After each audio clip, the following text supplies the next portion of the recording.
that is what we're saying na fishing expedition. No?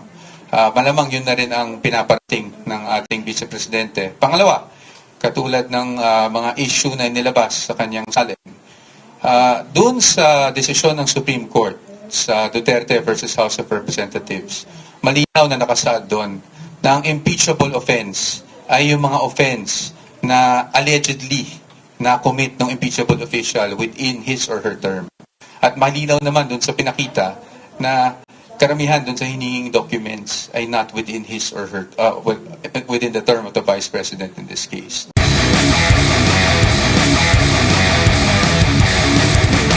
Clarification po ng chairperson and some members of the committee na ito daw pong ginagawa nila is like not like a mini trial but like preliminary investigation kung ikukumpara doon sa usual na legal process na ginagawa. At ang sabi po, para po kay Representative De Lima, parang disrespectful daw po na hindi humarap si Vice President Sara Duterte para personally paalam o i-lay down yung kanyang mga rason kung bakit hindi siya nadal or haharap na dito sa pagdinig. Thank you. Alright, thank you. So, you have two questions, right? Number one, it does act to the statement that what the committee is conducting is not a trial, but is allegedly a preliminary investigation. Number two, you also want us to react to the statement of Representative De Lima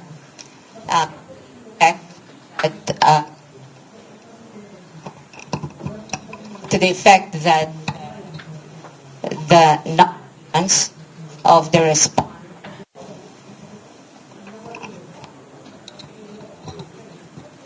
at the committee hearing today is allegedly a disrespect. Let me respond to the second one before I go to the first one. We regret that that's how the good representative feel, but we also had very clearly in our letter and with good intentions, because it is our duty as lawyer to put the defense or best defense available for our client. And at this point, we really feel or we believe that the committee really has no jurisdiction to conduct any form of trial. There was no disrespect intended because in fact, we had responded to the invitation that was extended to us, signed by the chairperson of the committee, and we had submitted this even before the committee hearing today. So we don't know, we don't understand how that could be a form of disrespect. Nonetheless, let me address your question on the statement that what is being done at the committee level is a preliminary investigation, and they may be referring to the comparison of the committee level proceeding as akin to a preliminary investigation. However, if you have taken note of the past statements by members of the committee, and this is not even something that we said or stated, the term mini trial did not come from the defense. The term mini trial came from members of the committee.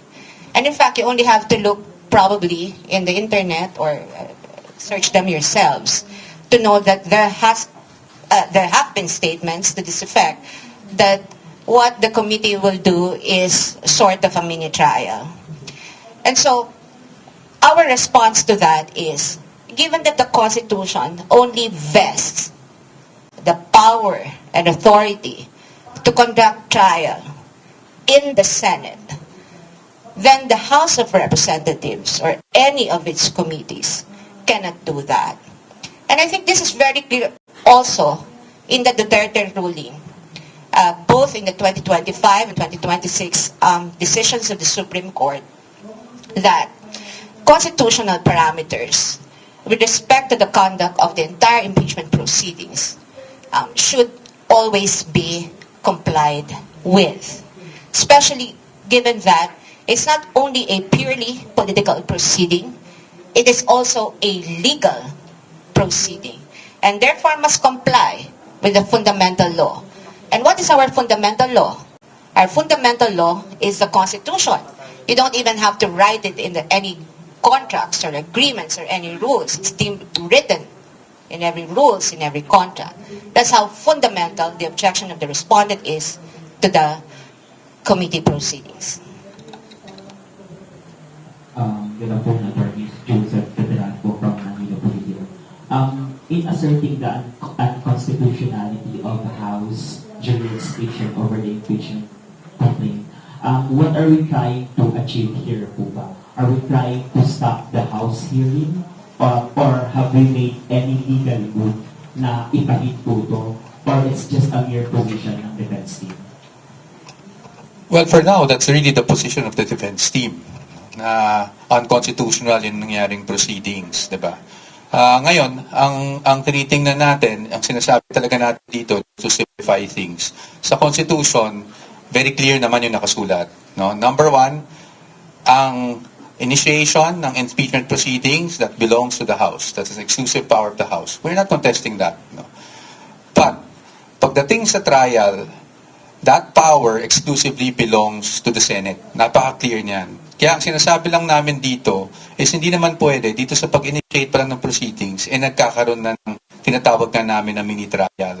At again, kaklaruhin ko lang yung emphasize ko lang yung nasabi na ni Atty. Sheila. Hindi po sa amin ang galing yung term na mini trial.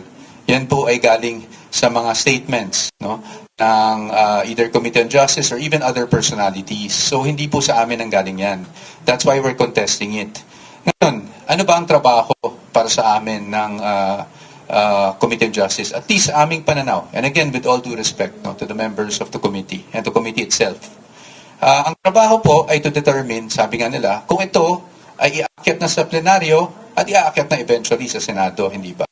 So ang parati namin sinasabi, kahit sa previous interviews ko, ang gagawin lang naman is to evaluate the complaints and the evidence at hand. No? Kung ano yung mga naka-attach na ebidensya doon sa complaint. So yung pagpapatawag ng mga witnesses and all those things and asking for documents, that goes well and beyond, di ba? Yung evaluation lang kung ito ay dapat mapunta na sa plenaryo at nang sa ganun ay maiakat na sa Senado. So sa ngayon, are we going to question this? Kasi I think that was your question talaga. Of course, that possibility is always there, hindi ba? But hindi po na kami magsasabi ng anything categorical. Ito ay dapat pag-usapan, hindi lang namin, pero pati na ng aming kliyente. At titignan natin kung anong mangyayari. That's why we have been monitoring these proceedings from day one. And then we'll let you know kung meron na kaming desisyon ukol doon. Sir, follow up na. Since you are acknowledging that the House of Representatives can initiate the impeachment trial, the impeachment proceedings or whatever, bakit dun sa process na yun, we're not attending doon sa mga invitations ng House of Representatives? And follow-up is, are we surely attending the Senate hearing once it prospers, the case prospers? Number one, dun sa tanong niyo po, it's not just we're acknowledging, no, that's clearly stated naman in the Constitution na sila talaga ang may exclusive power to initiate impeachment proceedings. Why are we not attending? I think it was clearly stated in our letter. It's because we are objecting.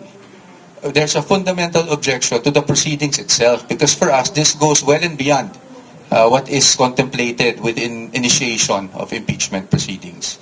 As to the Senate, wala pa tayo doon, no? Pero pag dumating man doon, talaga namang kami naman ready na sagutin. Parati naman natin sinasabi, ready nating sagutin ang mga alegasyon laban sa Vice Presidente sa tamang forum. And at sa atin, pagdating sa pagkakaroon ng trial, whether mini trial or full-blown trial, that is not in the House, but that's actually in the Senate. Thank you.